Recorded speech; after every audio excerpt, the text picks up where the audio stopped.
Olá a todos, meu nome é Hernani Barudi, eu sou professor, pesquisador na Universidade de Araraquara, Uniara. Tá a honra aqui poder compartilhar um pouco do que a gente vem fazendo no nosso laboratório. Vamos conversar um pouco sobre a celulose bacteriana como um biopolímero para aplicações multifuncionais. O Biopomate está presente nas principais redes sociais, LinkedIn, Instagram, Facebook. Também temos uma página na internet. Aqui um pouquinho da nossa instituição. A Universidade de Araraquara é uma universidade privada, fica localizada na cidade de Araraquara, que é o nosso prédio mais novo, onde fica o programa de pós-graduação em biotecnologia, do qual eu faço parte, que tem como ênfase principal química medicinal, medicina regenerativa, e nós atuamos nessas diferentes áreas, eu principalmente na questão dos biopolímeros, mas que acabo tendo interface com todas as demais áreas do nosso programa. Aqui é o pessoal que realmente coloca a mão na massa, doutores, doutorandos, mestrandos. Vale destacar que o nosso grupo é um grupo multidisciplinar. Aqui tem dentista, aqui tem farmacêutico, aqui tem médico. E é bem interessante essa multidisciplinaridade que nos faz crescer e avançar junto no conhecimento. Alunos de graduação também. Só agradecer aos parceiros internacionais de diversas instituições espalhadas aí pelo mundo. Também temos inúmeros colaboradores e instituições que colaboramos ao redor do Brasil. Quero agradecer muito, principalmente ao Unesp, de onde eu vim, meu mestrado e doutorado, mas há parceiros na USP, há parceiros na PUC Rio, PUC Rio Grande do Sul, enfim, são muitos. E na Embrapa também, sou muito grato a todos esses colaboradores. Aqui várias empresas associadas, das quais muitos estudantes e doutores do nosso grupo têm interagido, recebido bolsas, empresas que são mais próximas, do qual nós estivemos junto no PIP, por exemplo, o Programa de Inovação da FAPESP, do qual eu coordenei um PIP junto com a Apsflora, que alguns são parceiros diretamente do Biopomate. Um agradecimento também especial às agências de fomento, e no nosso caso aqui há muita coisa híbrida também. Hoje nós fazemos parte também do INCT de polissacarídeo, recém-aprovado, coordenado pelo professor Edivani, mas também estamos envolvidos no CEPOF, que é coordenado pelo professor Vanderlei Banhato. Tivemos projeto em Embrapi, dentro da nossa instituição. Fazemos parte também do INCT Fotônica, coordenado pelos professores Anderson e Sidney Ribeiro, e, enfim, recebemos recursos da FAPESP, CAPES. Eu costumo dizer que o nosso mundo é um mundo biopomate, onde eu tenho bioimpressão, biomateriais, biopolímeros e assim por diante. Nesse mundo bio, o biopomate tem como ênfase trabalhar com 4 diferentes frentes: área médica e farmacêutica, onde a gente trabalha, por exemplo, com curativos, eu vou citar um pouco, sistemas para liberação controlada de fármaco.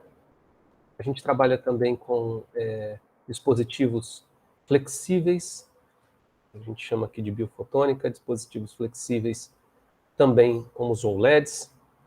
Trabalhamos também com vários parceiros na área de alimentos, a celulose bacteriana, da qual eu vou falar bastante, pode ser utilizada, por exemplo, como fibra dietética, substituto como uma carne artificial.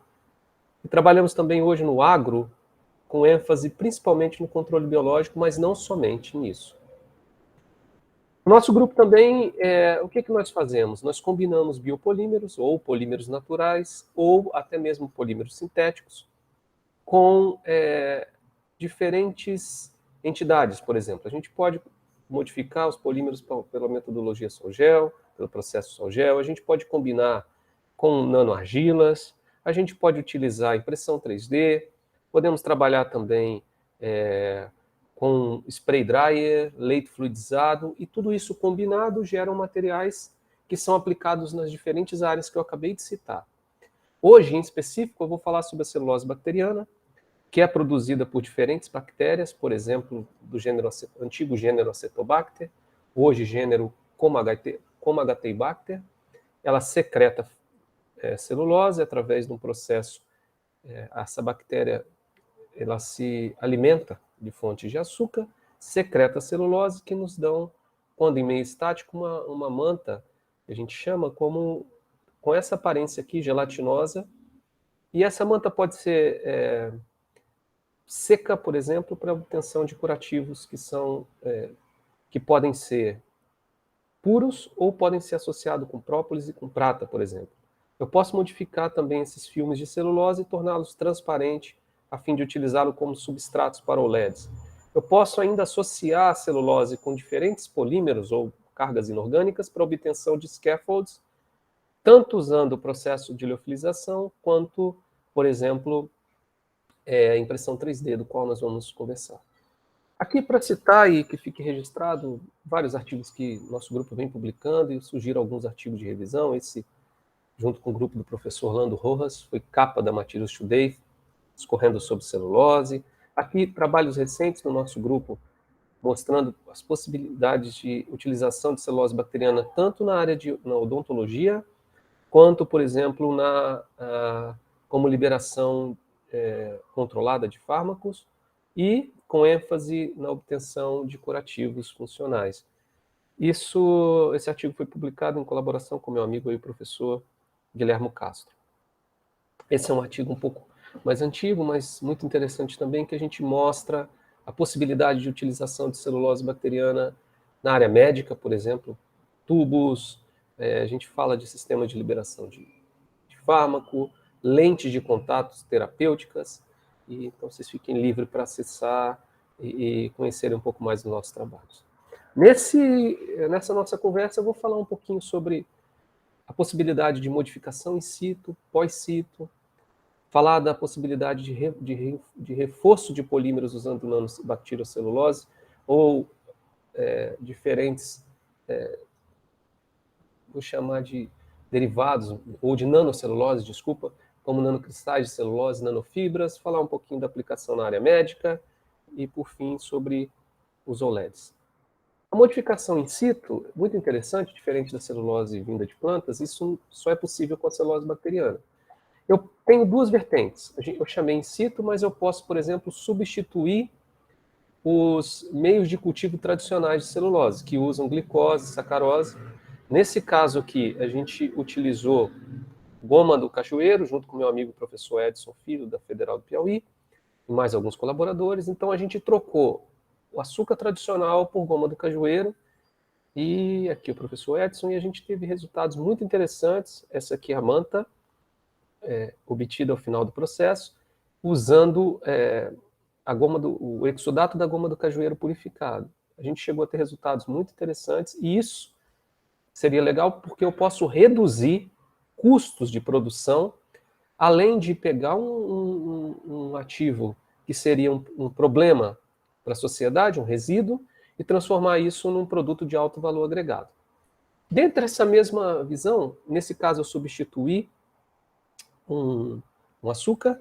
Aqui eu estou falando já na modificação in situ, adicionando ativos no meio de cultivo. Essa é a professora Agnesco, uma colaboradora da Universidade do País Basco. Nesse caso, a gente queria tornar a face da celulose com possibilidade de ter um balanço hidrofílico e hidrofóbico diferente. Então, a gente adicionou no meio de cultivo esses copolímeros em bloco, ou bloco de copolímeros, com essa estrutura aqui, PO, PO, PPO, PO, adicionamos in situ, e o que a gente obteve no final, esse gráfico abstract representa muito bem, eu tenho a estrutura nanofibrilada da celulose coberta por essas ilhas aqui, formada pelos copolímeros. Quando a gente olha a microscopia de força atômica, por exemplo, isso fica muito claro. Há uma mudança na transparência na região do visível. Além disso, eu vejo esses agregados que são formados pelo copolímero de bloco, ainda in situ. O outro trabalho do nosso grupo, nós, nesse caso aqui, adicionamos copolímero de bloco, que tem uma parte hidrofílica e outra hidrofóbica. Aqui nós simplesmente utilizamos carboximetilcelulose, que é um derivado celulósico hidrossolúvel, que tem diferentes graus de substituição. Esse trabalho da Marina, nós adicionamos no meio de cultivo. Aqui está a estratégia, carboximetilcelulose com diferentes graus de substituição. Adicionamos.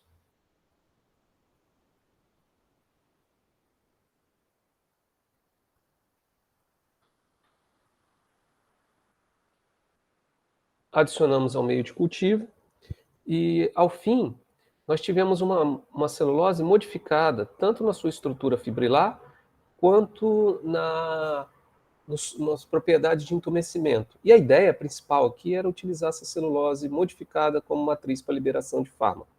De fato, olhando também novamente as medidas de microscopia de forças atômicas, a gente observa uma mudança aí na rede interfibrilar de celulose bacteriana, onde a gente vê ilhas formadas provavelmente, né, pela presença de carboximetilcelulose. O que a gente consegue observar claramente é a mudança no perfil de entumecimento, assim como a liberação. O que a gente diz é que a presença da CMC promoveu a modificação e a mudança no perfil de liberação do fármaco desejado, que nesse caso foi o metatrexato. Então eu fecho um bloco falando sobre a questão da modificação in situ e vou para a modificação pós-situ. Vou citar, por exemplo, a primeira parte, né? A celulose é muito conhecida no tratamento de feridas. Essa empresa a gente trabalhou muito tempo com elas, foi parceiro do grupo. Ela comercializava esses curativos à base de celulose, tanto no formato de filme quanto de gel. E aqui, só para citar um caso, isso aqui, após 12 dias de tratamento, uma ferida super problemática, né? Assim, de segundo grau, são feridas que causam muita dor. E a gente usou celulose bacteriana para tratar essas feridas, recobriu diretamente com a celulose, e depois de 12 dias a gente tem esse tratamento perfeito e a gente vê a cicatrização total. Só que a celulose sozinha não tem ação antimicrobiana. Então, qual a estratégia? A estratégia foi utilizar, associar a celulose com agentes antimicrobianos. No início a gente trabalhou bastante com a prata. A prata tem sido proposta desde Aristóteles, ou mais antigo ainda, para purificação e filtros e tudo mais. E em 1884, o Carl Creed, um médico, propôs o uso de celulose de nanopartículas de prata, desculpa, uma solução de cloreto de prata, para tratamento de doenças oculares, né? E assim, nos últimos 15, 20 anos, a gente disse que é o momento dos curativos à base de prata, né? Então, a nossa estratégia foi, por que não associar as propriedades já conhecidas da celulose para o tratamento de feridas, celulose bacteriana, com nanopartícula de prata? A gente tem inúmeros trabalhos, estou só citando um para ilustrar, associação de nanopartícula de prata com a celulose usando um agente redutor e complexante, a trietanoamina. Ela forma como se fosse um sanduíche e leva à redução de prata. Então aqui, sob as fibras, a gente tem nanopartículas da ordem de 8 nanômetros, 8 a 10 nanômetros, e aqui a gente tem um aglomerado, um cluster, formado por várias dessas nanopartículas. Aqui, só para ilustrar, a gente tem uma ação antimicrobiana tanto com bactérias gram-positivas quanto gram-negativas. Ok, a prata, por se tratar de um metal, muitas vezes, e por ser nano, pode causar problemas. Isso é discutido na literatura, há dados controversos. Então a gente partiu também para um apelo mais green, digamos assim, utilizando própolis. Esse trabalho contou e conta com a parceria com a empresa Apsflora, de Ribeirão Preto, do qual eu coordenei 2 projetos PIP, e até hoje a gente mantém trabalho de colaboração. A própolis, ela tem sido usada há centenas de anos, e ela possui aminoácidos, compostos flavonoides, que fazem com que protejam a colmeia e promovam ação antimicrobiana, ação também anti-inflamatória. Então aqui a gente está principalmente interessado na ação antimicrobiana. Então por que não preparar um curativo à base de celulose que contém a própolis? Foi isso que a gente fez. Isso aqui foi um projeto financiado pela FAPESP, como eu já citei. A gente depositou uma patente, já teve a carta patente aprovada. A gente preparou membranas, filmes ou géis de celulose, tanto no formato de filmes, quanto no formato de creme ou de géis. Testamos a ação antimicrobiana também. Além de utilizar a própolis pura, a gente preparou diferentes formulações também microemulsionadas. E o que a gente viu é que A gente tem uma liberação controlada de até 7 dias, e a gente não só trabalhou com a parte in vitro, mas também fizemos ensaios em animais e também em humanos, né? Isso está em andamento e a gente espera que possa ser um curativo disponível no mercado em breve. Outra maneira também, voltando ainda, a prata às vezes pode ser tratada como material tóxico ou possivelmente tóxico, mas o cobre a gente vê que a toxicidade ou os óxidos é menor. Aqui a gente utilizou uma estratégia bem interessante, utilizou a manta de celulose, um processo green chamado de síntese hidrotérmica, adicionamos um sal de cobre aqui à solução, e tudo isso foi reduzido dentro da matriz celulósica. Aqui a gente vê a microscopia de varredura, que a gente tem esses grãos aqui, parecido com arroz, e a gente, quando olha a difração de raio-x, sabe que isso é uma família de compostos à base de óxido de prata. Aqui, para ilustrar, a gente vê esse gráfico abstract, que o cobre é reduzido sobre as fibras, essa coloração mais escura aqui é da presença do óxido de cobre. Também testamos em diferentes bactérias, tanto gram-positiva quanto gram-negativa, e vimos que esse material tem uma liberação controlada de óxido de cobre e que leva essas bactérias ao óbito. Só para citar a amplitude da utilização dessa celulose bacteriana, é super interessante citar minha amiga da Fiocruz, professora Camila Indiani. O Brasil sofre muito com os casos de leishmaniose e não existe um tratamento tópico ainda que seja eficaz. E o que a gente fez? Em vários trabalhos, utilizamos e associamos a celulose com DTC, dietilcarbamato, e utilizamos esse material a celulose como um veículo para a liberação desse fármaco. O que a gente viu foi uma diminuição altíssima da carga parasitária, tanto in vitro, e também os nossos resultados, tanto para a celulose pura, quanto para a celulose contendo DTC, excelentes, mostrando que a celulose pode ser utilizada para o tratamento de feridas de difícil cicatrização, como a gente já sabe, mas nesse caso especial, para o tratamento de leishmaniose.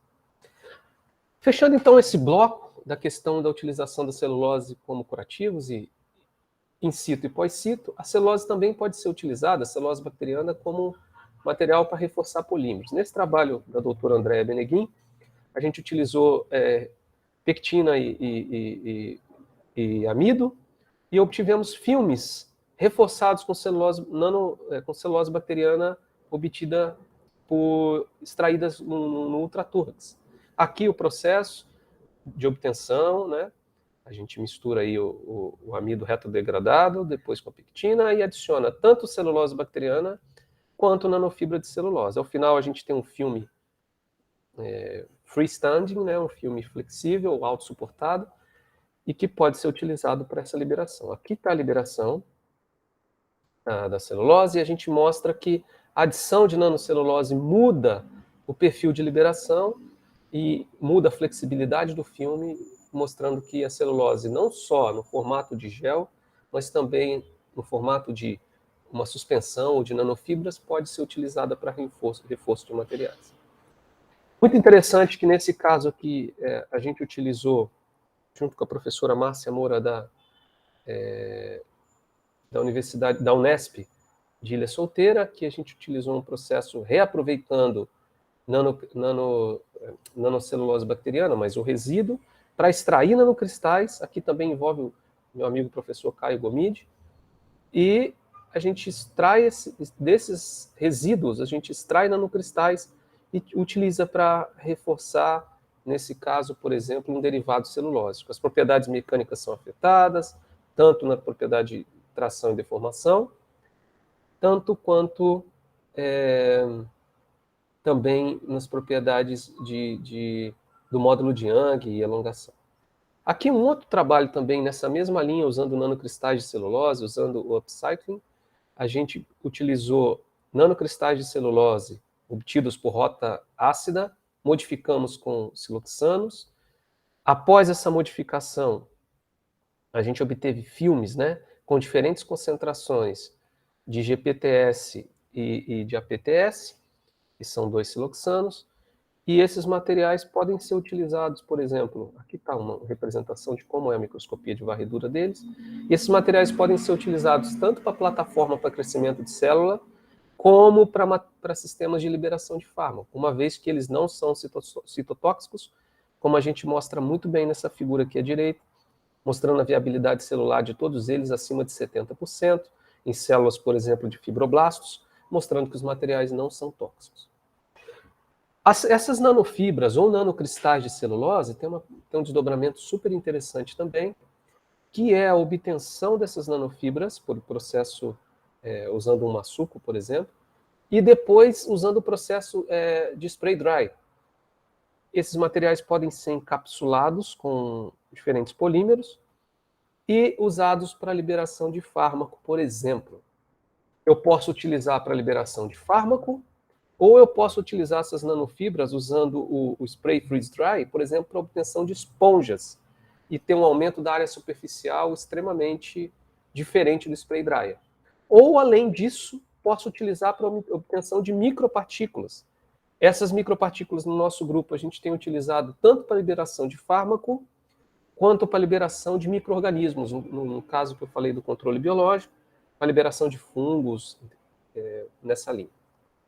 Uma outra área que a gente tem explorado, esse é o trabalho da Elida Barudi, né, minha esposa, mas que trabalhou durante o mestrado com sistemas pensando na aplicação odontológica. A celulose é interessante para o crescimento de células, mas ela não tem uma superfície perfeita para isso. Então a ideia foi modificar essa celulose com fibroína da seda. A fibroína da seda é uma proteína natural extraída desses casulos do bicho da seda. Ela é composta por 3 aminoácidos principais. Ela tem 2 estruturas cristalinas, a alfa-hélice e folhas beta. Dependendo do processo de secagem dessa fibroína, você pode obter uma ou outra. Aqui é um processo de extração. Você pode pegar o casulo do bicho da seda, fazer o processo extrativo, você obtém uma solução no final de fibroína, que pode ser utilizada, por exemplo, como filmes ópticos, como tubos para scaffolds, stents vasculares. Aqui eu posso utilizar, como eu falei, para guias de luz, ou eu posso simplesmente obter filmes transparentes que podem ser utilizados como dispositivos para OLEDs, entre outras coisas.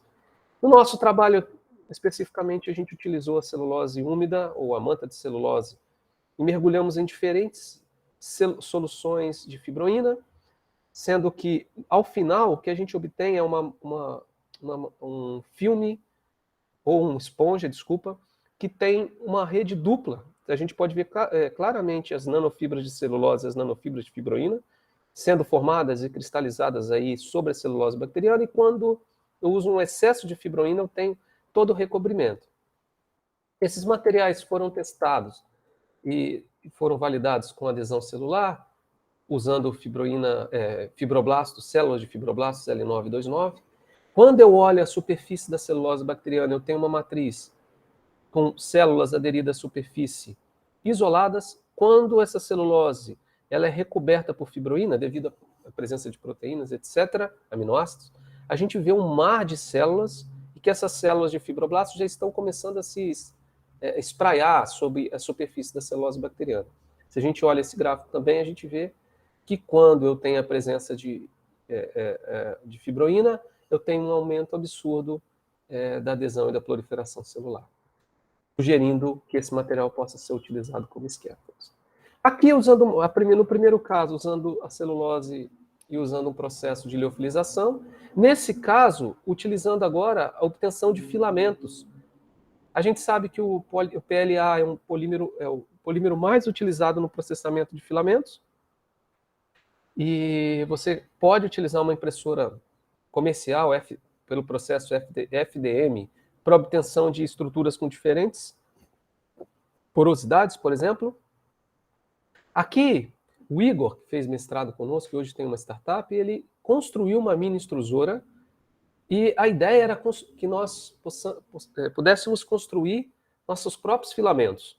O que a gente fez foi utilizar resíduos de celulose bacteriana, mais uma vez na indústria de celulose, utilizar um moinho de alta energia, tipo pulverizete, obter um pó. Esse pó é super interessante, porque se você observar A celulose microcristalina, ela tem um aspecto de celulose micrométrica. Esses grãos não são uniformes, mas estão em escala micrométrica. Quando eu faço o processo de moagem da celulose bacteriana, eu tenho o que a gente chama de celulose micronizada. Só que com uma vantagem. Aqui eu preciso usar hidrólise ácida, aqui eu não preciso, eu utilizo apenas o processo mecânico, ou a mechanochemistry. Uma vez obtido, então, esse pó de celulose bacteriana, a gente associou com um polímero termoplástico, o polidroxibutirato, que também é obtido de bactérias. Misturamos isso num equipamento chamado Speed Mixer e obtivemos um pó homogêneo contendo celulose bacteriana e PHB. O Igor, então, processou na extrusora desktop.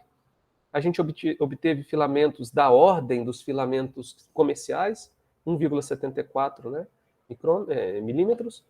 E aqui está uma imagem desse filamento obtido. E aqui, por fim, a gente obteve e validou um scaffold. Também entrando nessa linha aí da utilização de celulose, às vezes a celulose não é muito interessante como scaffold, porque ela não é absorvível. Então a gente tem trabalhado numa linha das plataformas para cultura de célula. Aqui um artigo muito interessante publicado na Materials Today, onde os autores sugerem a utilização de celulose como plataformas para a cultura de célula. Então a celulose é formada por grupos OH, e eu posso fazer diferentes modificações superficiais para utilizar, por exemplo, para criopreservação de célula, para aplicações farmacêuticas, modelos de in vitro, por exemplo, animal free, e só que a celulose vegetal a gente sabe, vinda de plantas, desculpa, mas ela é diferente no sentido da propriedade mecânica. A polpa de celulose ou a folha de celulose, quando eu molho, ela em geral desmancha. A celulose bacteriana não.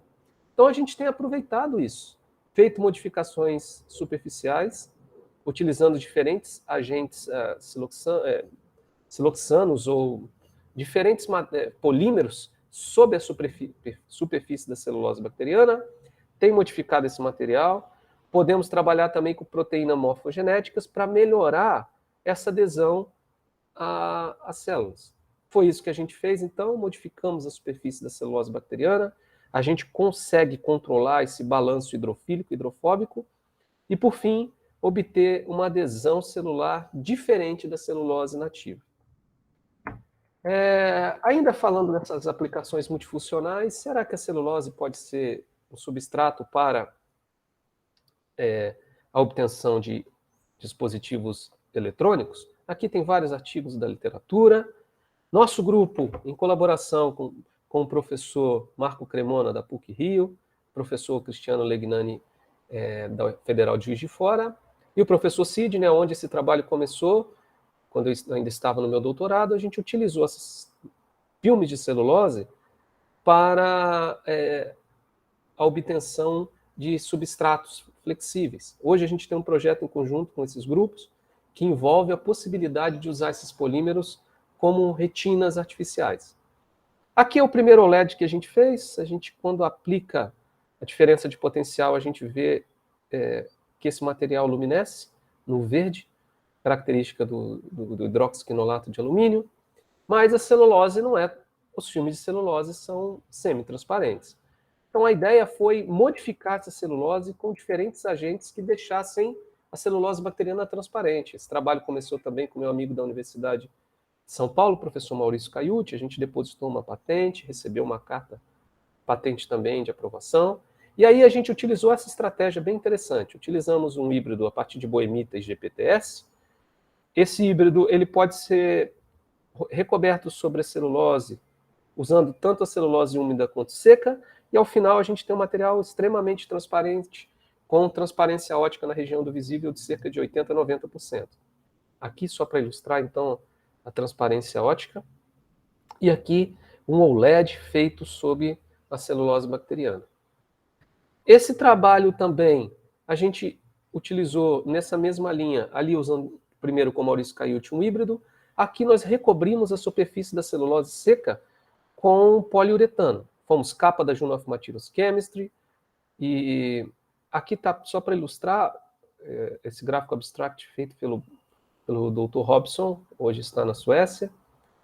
Ele simboliza bem, a gente utilizou poliuretano obtido do óleo de mamona, recobrimos a celulose bacteriana e aí fizemos um OLED. Esses OLEDs poderiam ser utilizados, por exemplo, na terapia fotodinâmica. Toda a nossa experiência com celulose bacteriana, só para fechar minha apresentação, nos fez criar uma empresa que é chamada de BioSmart Nano, e hoje a BioSmart gerou uma filha que é a HB Biotech. Ambas estão localizadas em Araraquara. A BioSmart já tem 5 anos e ela é uma empresa de P&D que desenvolve tecnologias e materiais inteligentes, ou smart materials, objetivando trabalhos na área farmacêutica, cosmética, química e sempre trabalhando com tecnologias sustentáveis, né? Já recebeu diversos fomentos, inclusive foi acelerada também pelo Grupo Seven de Londrina. E em 2021 nós criamos a HB Biotech. Por quê? A BioSmart é uma empresa matricial que tinha 4 áreas de atuação, e essa área nanomédica, que a gente chama, é toda ela baseada em celulose bacteriana, do qual eu trago experiência junto ao Grupo Seven. Então, essa linha aqui gerou a HB Biotech hoje, que é uma empresa baseada em celulose bacteriana, ou melhor, nós transformamos micro-organismos em bioprodutos. Então, nós temos tentado transformar tecnologia que a gente recebe na universidade em produtos ou em protótipos que podem levar a startups. Quero também fazer uma última propaganda aqui, quem tiver interesse, eu sou editor-chefe do International Journal of Advanced Medical Biotechnology. Recentemente a gente teve o Qualis melhorado na CAPES, hoje somos B3, já conta para a maioria dos programas de pós-graduação. A revista recebe artigo fluxo contínuo. Ficaria muito honrado de receber trabalho de vocês. Muito obrigado pela oportunidade, sigam-nos nas nossas redes sociais. Eu me coloco à disposição aí para conversar, para tirar dúvidas.